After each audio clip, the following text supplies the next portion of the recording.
bank that puts people first. First Southern Bank, investing in you since 1907. Serving Jessup, Patterson, and Waycross. A true community bank led by experienced neighborhood bankers that live and work in our community. Offering competitive loan options for commercial and consumer clients. Stop by the Jessup branch and meet branch manager Mandy Yeomans and her fantastic team. Call 912-810-1540. Let First Southern Bank be your bank of choice. First Southern Bank, member FDIC, equal housing lender. 8:01 here at the Big Dog WIFO. Time for the world-famous Butch and Bob Show. Brought to you this morning by First Southern Bank, Damon's Famous Fingers and Wings, and Murphy Builder Supply. Good morning, Bob. Good morning, Jonathan. It is a Friday. We've got on the phone a lady with the American Red Cross, Cindy Bauer. Cindy, how you doing today? I'm doing great, but I could be doing a lot better. Well, I guess we all could be doing that. But anyway, tell us, you said you needed some time to talk about the blood drives and American Red Cross, so the floor is yours. Yes, tell us what you need to tell us. Thank you so much for hosting me this morning. I want to start off by talking about a couple things that are going on this summer. Needless to say, the whole landscape of how we do blood drives has changed because of COVID-19, and a lot of requirements have also changed. So I wanted to talk a little bit about those as well as the volunteer needs that we have across the American Red Cross family. Coming up on July 1st, we have two really important blood drives. One is at the VFW, and it is from 2 to 7, and it's the VFW there in Jessup. And we actually had a couple blood programs that needed to be canceled. One was out at Rainier, and another one was at Jessup Health and Rehab. And so those placed extra emphasis on us trying to get more people into the one at the VFW. And it is going to be in the meeting hall, which is adjacent to the bar area. And the auxiliary there is sponsoring it, and they've been doing a fantastic job of getting the information out. We are going to have giveaways as far as T-shirts. We are going to be practicing social distancing. We're asking everybody to bring their masks. The ladies of the auxiliary, or the auxiliary members, I guess I should say, they've done a fantastic job of cleaning the area, and then we are going to also be doing additional disinfectant techniques while we are doing the blood drive. And these are all protocols that we are following based upon direction from the World Health Organization, the CDC, the United States Surgeon General, and the FDA. So we've got that one that same day, early in the morning, from 9 until 3, actually. We've got a drive going on at Fort Stewart, which is earmarked for military, retired military. So if somebody is in that area and not going to be in Jessup in the afternoon, we want to invite them to go to that blood program. During the summer months, a lot of people don't realize that we lose about 20% of the nation's blood supply because colleges, universities, and high schools go on vacation. And we didn't think this year was going to be as different as it is, but we knew that that was coming up. And so early in the year, back in the February time frame, before all this COVID-19 hit the bricks, we talked to law enforcement, and Sheriff Melton out in Appleton County stepped forward, and he issued a challenge to all law enforcement across coastal Georgia, asking them to step up and host blood drives or go to local blood drives in order to be able to augment the loss that we were going to see because of the high schools. And we've had significant law enforcement come into blood drives, so I'm very grateful to all of our law enforcement, not for just what they have to do every day, but also for stepping up during this unprecedented time. In Appleton County, we've collected additional 60 units of blood product from law enforcement, and then on July 10th, Liberty County Sheriff's Department is going to be hosting a drive, which will also be open to the public, asking everybody to come in and support law enforcement there. And then on 7/22 at Long County, and that one is going to be in the gym of the old middle school. So got a lot going on with the law enforcement and just trying to make sure that we are collecting what we need for our patients. Right now we are in urgent need of all blood types, and we really do not want to see a severe shortage like we have in the past. I'd like to ask everybody to grab a pen. I'm going to be giving out a couple phone numbers here in the next couple minutes, and if they can just grab a pen and jot these down, and if it is applicable to you, then we encourage you to make the call. Back in mid-March, the FDA had finalized some of the testing that they had been doing and some of the research that they had been doing on parameters that we had that forbid people to donate. And what I mean by that is we have a lot of veterans in our community, and thank you so much for your service. We are just so grateful for the freedoms we have because of you. But while they were serving overseas, many of them may have been in Europe during the mad cow era, where they may have gotten suspect beef if they were on a military base or just in the community. And so after about 20, 25 years of research, the FDA has relaxed some of the requirements. So there are many people in our community that think they can't donate blood for one reason or another, and many of them are veterans. So the number I'm going to be giving you right here is 1-866-236-3276, and that is our client support eligibility number.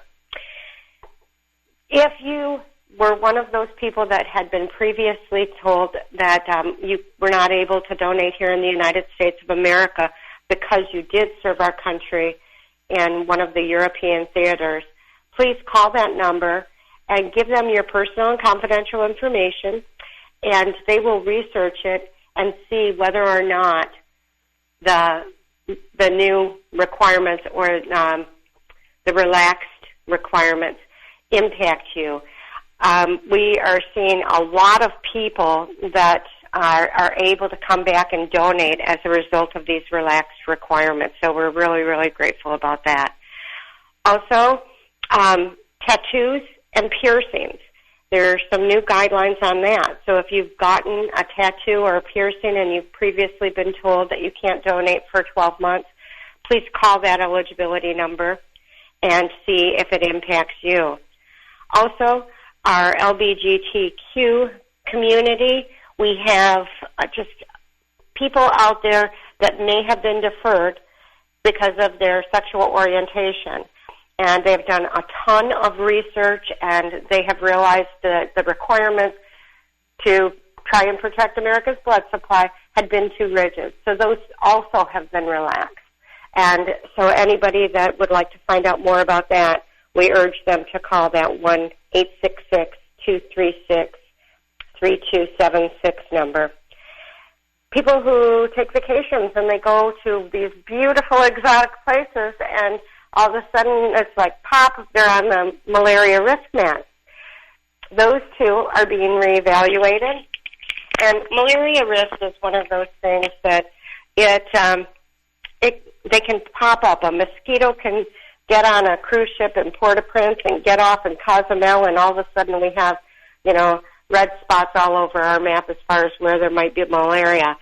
And those have been relaxed. What we have found is although the virus can lay dormant in your system for up to 12 months, usually the individual shows some sort of impact within usually the first 3 months.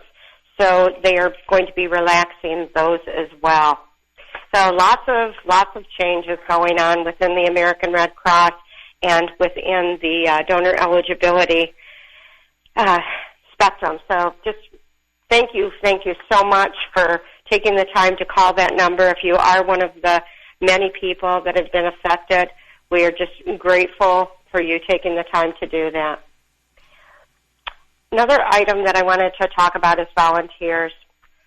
Volunteers are paramount to the success of the American Red Cross mission. About between 90 and 95% at any point in time of our workforce is volunteers. So we know that during COVID-19, we had a lot of people that have been retired, and they've been out there doing all sorts of amazing things to be able to support their neighbors in need, whether it was a hurricane, flood, tornado, something to do with COVID-19 as well. So we are just really in need of volunteers to help us as we move into this brave new world. And there's a person by the name of Danielle Butson, and I'll spell her name for you. It's DANELLE Butson, BUTZIN, at redcross.org. And her phone number is 706-831-3788. She is our volunteer coordinator for all of the state of Georgia. And so if you would give her a call or email her, we have so many different opportunities. We have working at blood programs. We have helping to recruit for blood programs and educate people on the need for a diverse blood supply and how important that is. We also have services to the armed forces, people that help to bridge that conduit between the homeland and our men and women defending our freedoms around the globe. We have the services to the armed forces that are also making masks for our warriors so that they can, too, be protected from COVID-19. There's just a lot going on in that spectrum, so she can also help you identify whether that's part of your passion. Disasters, tornadoes, floods, hurricanes, just every kind of man-made disaster as well as natural disaster, the American Red Cross responds to. Home fires. We might not be responding to a tornado, but we might have a need for people in the community to actually reach out to people that had a home fire to be able to make sure that they have what they need in the minutes and hours and days immediately following their loss. So there's just international disaster. There's also training as far as CPR, swimmer safety. So there's just a wide variety of things that you can become involved in. And we are really behind as far as collecting volunteers to help us with what we need to do in our community. So if you have a heart for volunteer service and you have some time on your hands, there are many things that are being done from home instead of out in the field now. So just talk to her about what your needs are. If you are in the at-risk population, let her know that as well.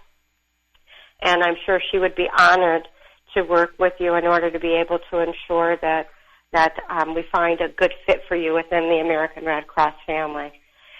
So those are kind of the main things as far as blood and volunteers, but we're opening a lot of shelters. As we move into hurricane season, we have a lot of shelters that need to be opened, and we need people that are trained in shelter management to be able to come out and help with those as well.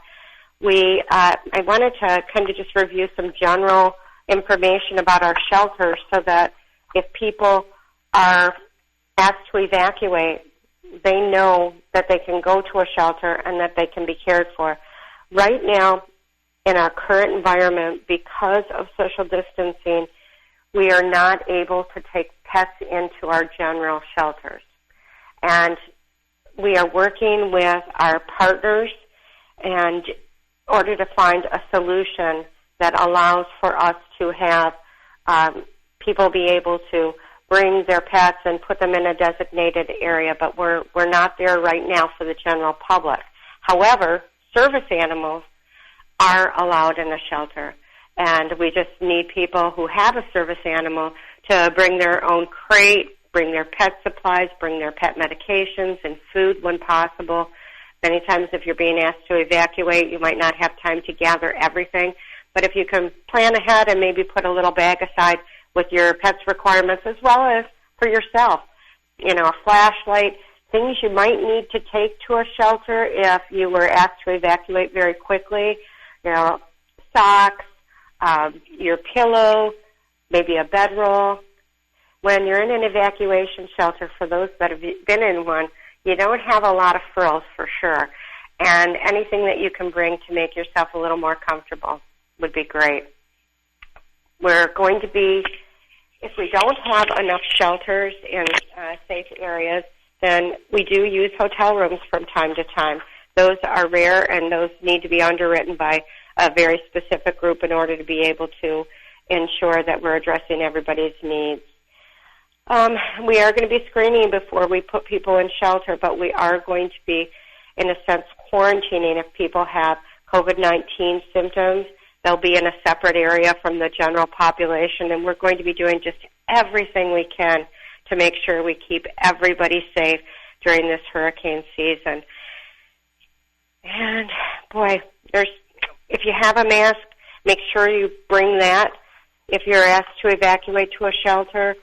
And we are following all updated CDC guidelines, Surgeon General guidelines, everything that we can in order to be able to make sure that everybody is safe during this unprecedented time.